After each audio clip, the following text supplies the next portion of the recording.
Kaip tinkamai eksploatuoti ir prižiūrėti garso slopintuvą. Šiuo atveju mes kalbame apie Hausken firmos slopintuvus, bet turbūt tie patarimai tiks ir daugelį.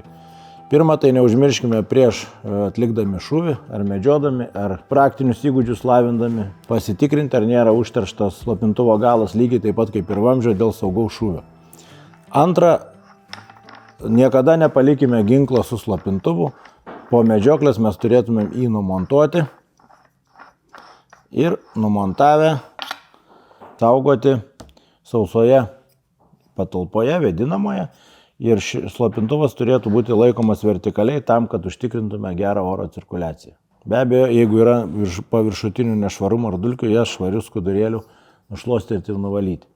Ir dar vienas patarimas. Jeigu jūs atliekate daug šūvių, įsitikinkite, ar nėra įkaitęs slopintuvas, keičiasi garsas, tada padarykite pauzes ir pertraukas, kad tai nepadarytų poveikio jūsų turimam slopintuvui. Ir tikime, kad jis tarnaus ilgus metus.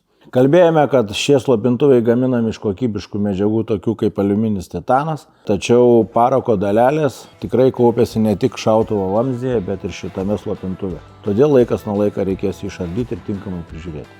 Apie tai pakalbėsime sekančiuose video. Jeigu šitas video buvo jums naudingas ir įdomus, paspaukite patinka ir užprenumeruokite mūsų kanalą. Volit, viskas vienoje vietoje.